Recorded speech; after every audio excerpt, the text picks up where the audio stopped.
life coach, Danny Bonaduce, life All coach. right, it is time to call the life coach, 1-800-252-1025, or we will gladly receive your emails 24 hours a day, 7 days a week at lifecoach@KZOK.com. Life Coach brought to you by Goldberg Jones Divorce for Men. Call 1-800-DIVORCE. And I always like to remind people that if you've got a problem and you would like the help of the life coach, change your name. You can even try to disguise your voice if you want to. A lot of people tell me they want to call the life coach and they're embarrassed. There's nothing to be embarrassed about. Make the call and let Danny Bonaduce help you. 800-252-1025. In the movies, if you want to change your voice, everybody they put like a towel over the phone. Yeah? Does that work? And you just sound like a guy at a laundromat. You should do that. Nothing wrong with being a guy at the laundromat. Sometimes you might want to pretend you're Danny Bonaduce when you call. Danny, I've got a problem. I'm on drugs. My wife's sleeping with the neighbor. Everything sucks. I hate my pet. You don't need to do the Danny Bonaduce voice different. It's just you speaking. That's actually all right. What do they call food? What do they call food in China? What? Wait, how does that What do they joke call go? Chinese food in China? Oh, yeah. What do they call Chinese food in China? French food. What? Let's put you on with Katie calling from Kent. Katie, you're on with the life coach. Hiya, Katie. Hi, I have a question. I've been dating this guy for the last 3 months, Yeah. and everything was great at the beginning, and all of a sudden, he, if I needed help paying a bill or something like that, he just kind of ignored me. Well, when it comes to my rent or anything like that, he conveniently doesn't have any money. Wait. You said you're dating a guy for 3 months. Do you live with this guy? He moved in with me. So the answer is yes. You live with this guy. Yeah. Yeah, I mean, he was probably invited. Otherwise, you're being kidnapped and held hostage. So this guy moves in with you 3 months ago and is not paying any of the rent? No. Now, there are many other bills, and I would say in most places, bills equal to, or if not, certainly a fraction thereof, if you eat out a lot, lights, things like the gas in the car. What bills does he pay? Nothing. Okay, so I think I've got the gist of this. So now, when you were dating, did he pay, like when you went out to dinner, did he pay? Yeah. All right. Yeah. So normal guy up until he moved in? Right. This is a weird and ineffective way. He's not a freeloader. I don't freak you out. He's not dangerous or anything like that. But there's something wrong with this guy. If you think you dated for 3 months and he paid for his share of the dinners and things like that, and he moved into your house in order to live free, that's not a reasonable decision to make. That does not add up completely. So what is your question for me? My question is how to get rid of him, because I can't pay for my rent and my utilities and everything like that and have him sponge off me. I just want him to go. All right. Well, first of all, have you told him that to his face? Yeah. That And harshly? If you asked me, I'd have said, don't call him a freeloader to his face. But maybe you've expended all other methods. So you essentially broke up with him, right?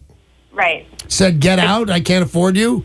Mm-hmm. Okay, first thing you want to do is, because, like, if you think of yourself, I'm going to call the cops soon, that will not help you. I know. I have been through this. Once you give somebody a key or invite them in, it's now a civil matter, so you don't have anything to do there. Here's what I'm going to recommend. I'm going to say stop paying for absolutely everything that involves this guy besides what you need to do. Keep your lights on, keep your gas on, and pay your rent, but don't pay for any meals, don't pay for and if it's mean enough and it's bad enough and it's gotten to this, and maybe it has, when he goes out, change those locks. Is this guy the kind of guy, and I hate to admit that they exist, but they not only exist, they're sitting in this chair a dozen years ago. Is he the kind of guy that's going to go, let me in, Katie, and kick in the door?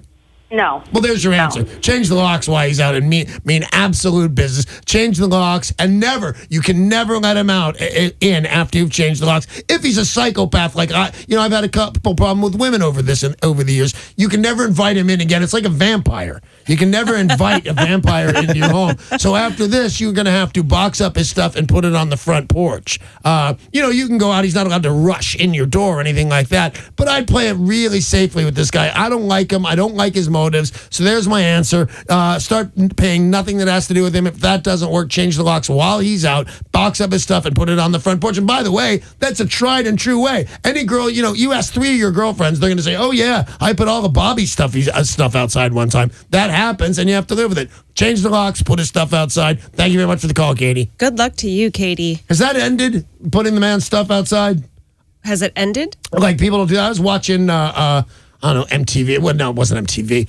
Maybe it was Palladia, that channel. They had a thing on called Totally Awesome Videos. And when it was some guy singing under a balcony, he's actually holding up a boombox like that movie, whatever it was with John Cusack.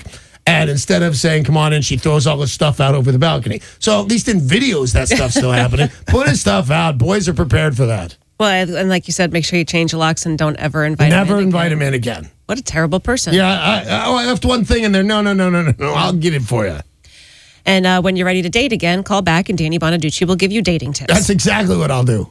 If you've got a question for the life coach, you still have time this morning to call 800-252-1025. You can always email lifecoach@KZOK.com. Bit of an odd email here from Dan in Polsbo. I'm here for odd emails.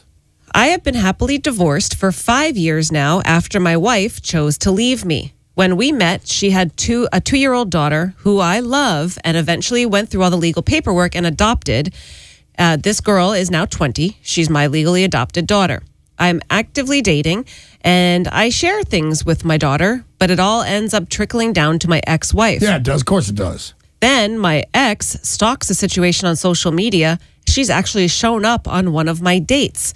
I'm so close to my daughter, and I want to trust her and tell her about my life, but how do I keep it from getting back to her crazy mother? I'll tell you what you do is I don't hear anywhere in there that you've asked your daughter to not do it. Well, you've said, hey, what are you doing here? You're 20 years old. It's killing me. Stop doing that. But if she doesn't, she's close to her mom too. I don't like it, but it's gossip. And to be honest with you, I'm a bit of a gossip. I'm a big fan of gossip. So at some point, and you're going to take the loss on this. I wish all the life coaches' advice didn't have you losing in any capacity. I wish it was all, I talked to Danny Bonaduce. It's a home run from there. I'm just going to do what he says. The fact of the matter is you might lose a little bit because it might be difficult for you not to tell her. And Sarah, I think, can testify for this on my behalf. When I've got something that's best if I don't tell, I tell. I tell everybody, and I tell them, and it always bites me in the ass. So here's the thing on this, and it's only 2 options. You only got 2 options here. That's not too many to keep track of. 1, stop telling her, and 2, ask her, don't repeat this to your mother. Now, my kid's only 14, my son. That does not work at all. Don't tell your mom. I had a whole big thing about something. I don't even remember what it was. It was something like I didn't care about. But, if my ex-wife is a hassle, it's a hassle for me. So my son can't help but tell his mom, but he's only 14. My daughter, who is also 20, I don't think she'd ever conceive of telling her mom if I told her. So you're going to roll the dice on this.